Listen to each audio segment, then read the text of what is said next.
The cheapest celebrity that gave you a tip. The cheapest celebrity. Oh, I'm trying to explain that. Okay. Well, years ago when I'm writing a book on this right now because it's quite interesting, my experiences in this particular. It was a very exclusive flower and gift shop in New York City. And I had friends that owned it, and a lot of times during lunchtime I'd run over there. But during November and December for 2 years, I actually worked there, full time. And it was wonderful. And they had Catherine Hepburn and all, and Dina Merrill and all these people would come in. They're regular guests of the shop.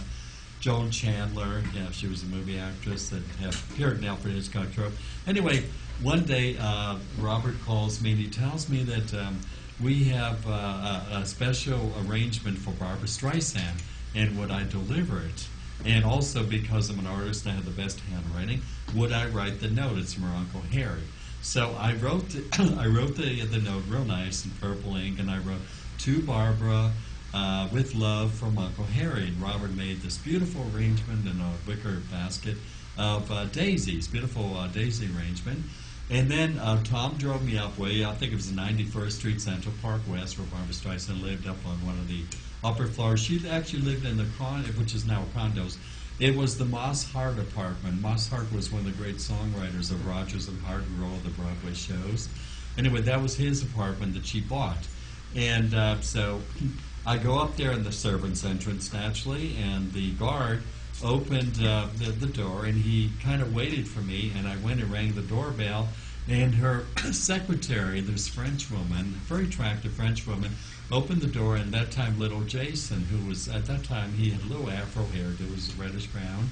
He had a green t-shirt and jeans, and I would say he was about 5 or 6, a real cute kid. He answered the door with her, and they were smiling, and I said, "I have a special delivery for a Miss Streisand." And so the woman said, "Oh, thank you, wait a second." So she went and she shut the door sort of partly, and it was open a little bit, and behind the door I hear her talking real low to Barbara Streisand, because who else had a Brooklyn accent, at that time, that loud. And so there was this long pause, and they were whispering, and then finally the girl opened the door again, and she stuck her head, and she looked so embarrassed. I felt embarrassed for her, because I had a really good job. I'm working for design studios and everything. But I thought I was such a Streisand fan at that time that I said I'm going to get a souvenir from her. So I figured I'll get a tip. So the secretary asked me. She said, "Do you have 50 cents?" And I said, "Yes." And so she gave me $1, and I had to give her 50 cents. She was a 50 cheap cents back. So I kept the $1, and I took it home, and then that night I called long distance. I was all excited. I lived in Brooklyn Heights, and I called long distance to my mother, who lived in Maple Heights, Ohio, and I said, "Ma, guess what?" I said, "I just delivered something to Barbara Streisand." And my mother said, "Did she give you something?" And I said, "Well, she gave me $1, but I had to give her 50 cents back."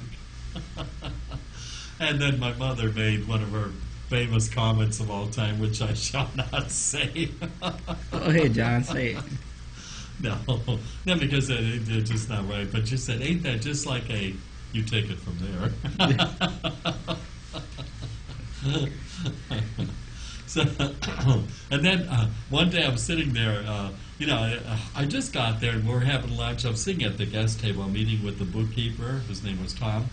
And the door opens, and this woman walks in backwards, and she has this hair up, and she was wearing a lining up coat. So she turns around with this box of empty, flower containers, and it's Katharine Hepburn. So I'm eating my ham sandwich over there, and I turn around and I say, "Oh my God, it's Katharine Hepburn!" I lost total composure. Because I never thought in my lifetime I'd see her.